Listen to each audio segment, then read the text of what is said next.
Hey gamers, today we're going to look at the Wolves. Let's check it out.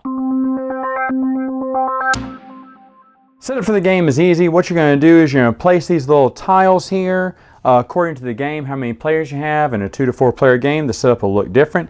You'll have this river tile in the middle. Each one will have a pack of small wolves and a big alpha wolf. They'll, in snake order, starting with the last player and going around to the first, then going backwards.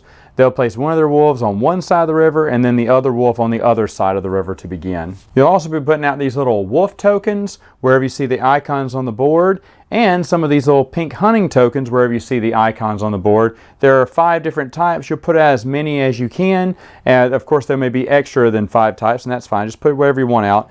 You'll have these like laughing hyena tiles over the side and these little miscellaneous terrain tiles over the side, because there's ways to get those bonuses.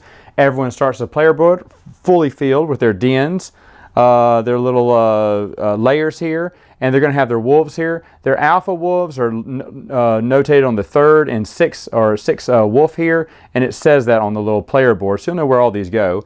Everyone will start with a type of wolf. I'm the tundra wolf, and it says, hey, you need to get the cards with the E on them. So I got all the cards with an E.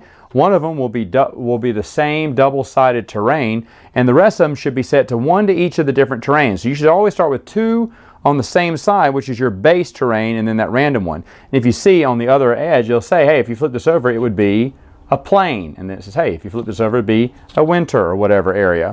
So each one of them kind of give you a tell sign on what they're going to be when you flip them over. And that's how you're going to be taking your actions, is flipping over these cards.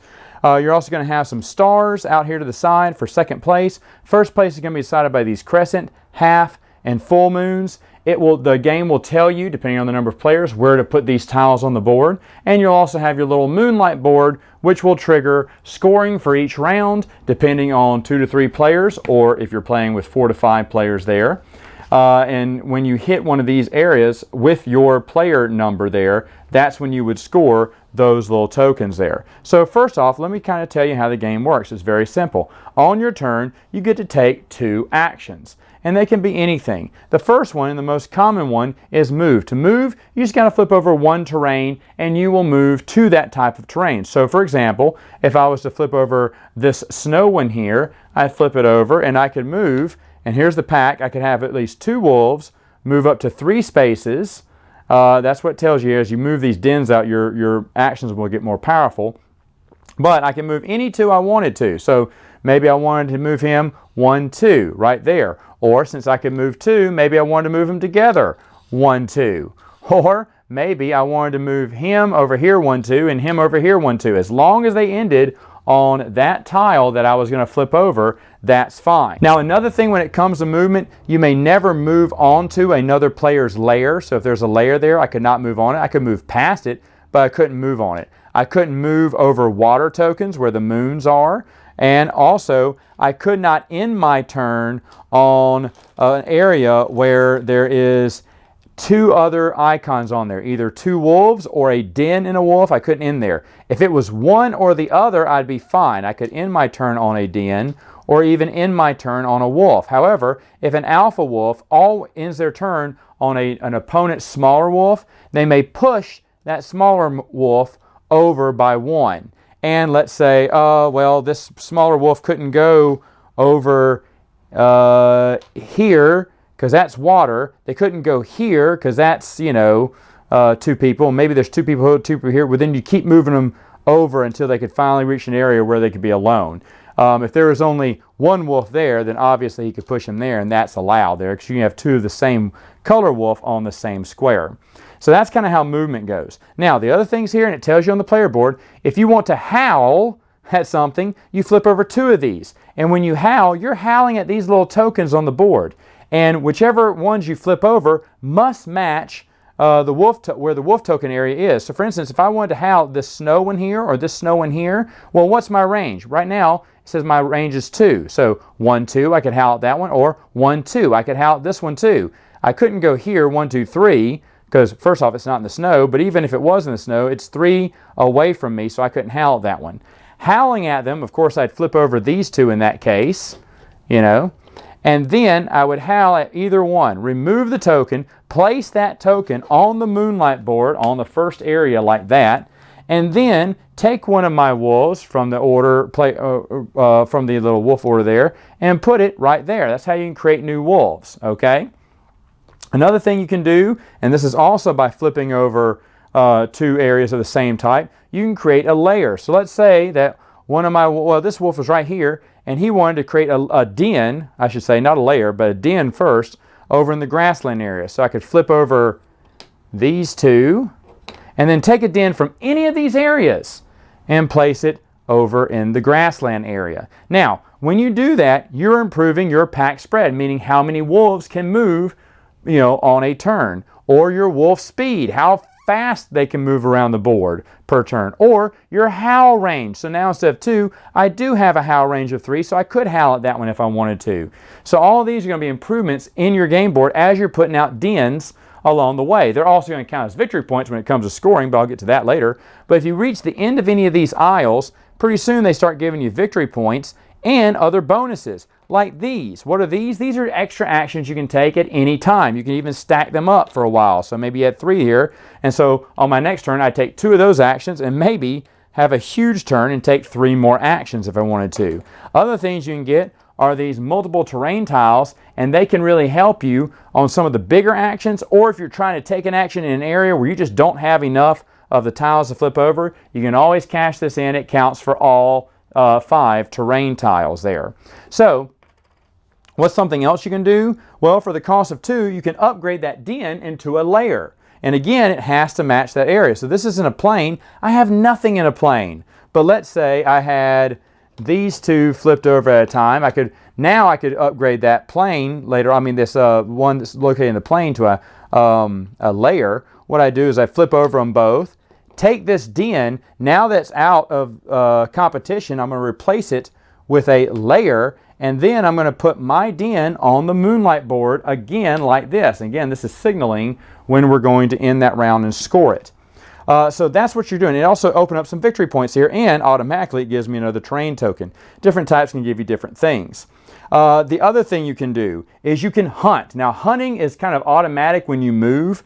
If you were to have, let's say I had 3 wolves on 3 different tiles surrounding one of the prey. Well, then at the end of my move action, I could take this for free, basically put it on my player board here and grab one of these Laughing Hyena tokens that would give me a bonus action whenever I wanted it, and I would get victory points as I collected more. Now, the only thing is, now that I've got a bunny rabbit, I can't grab any more bunny rabbits on the board if they are on the board. The max you can get is 5, and that's how many different types of animals they are. So again, once you get one type of animal, you cannot get that type again if it was still on the board.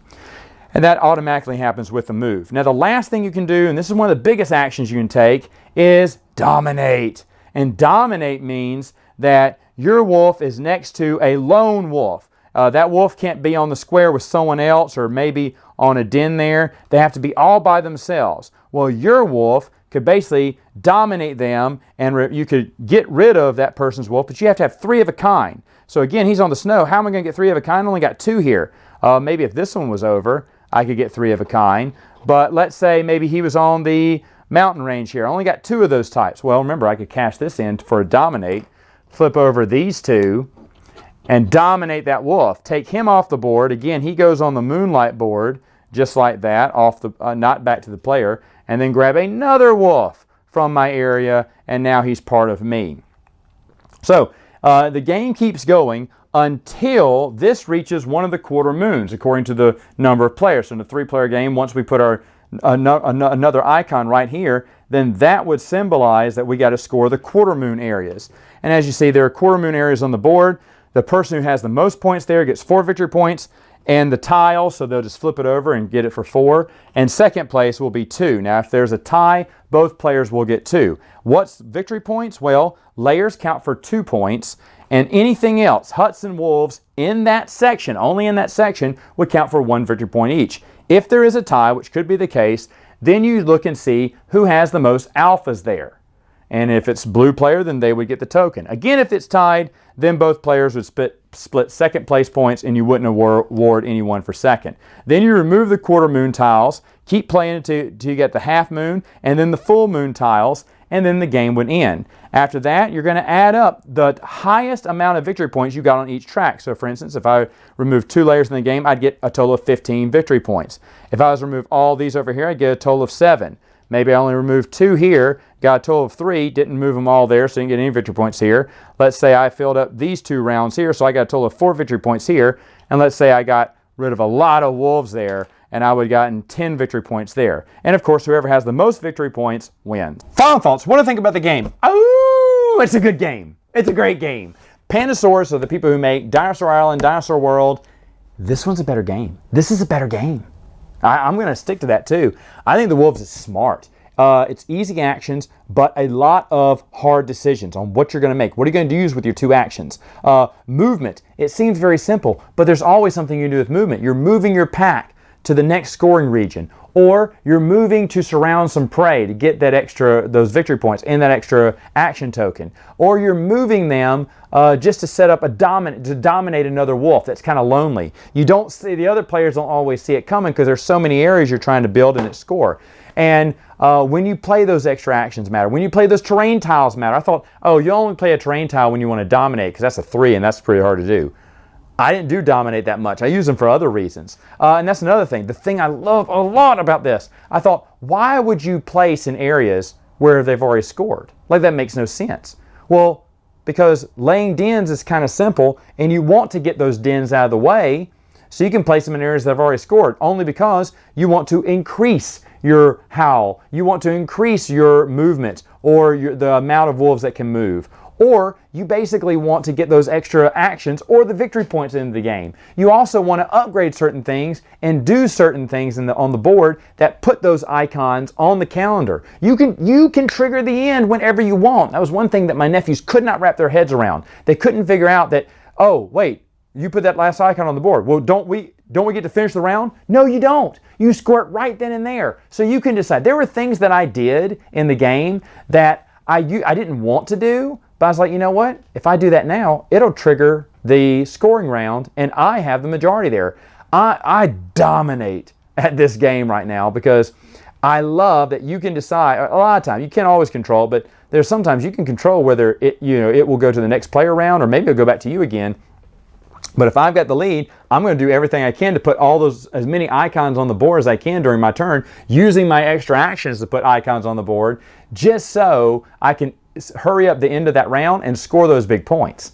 Now, on top of that, you need to watch out because it's not a collective score on your player board. It's whoever has the highest amount of victory points in each region. So you want to get rid of dens just to get those extra victory points, or wolves, or layers, or whatnot. Really fun game. Really fun game. Underrated for sure. For sure. Check this game out. There's someone in my gaming group who he wears wolf shirts all the time. He's that guy, okay? And he's going to die. He's going to die when I show him this game. This will be his #1 favorite game. Like I said, simple actions, but very hard decisions. This game is excellent. All right, gamers, that's it for now. Until next time, you know what to do. Game on!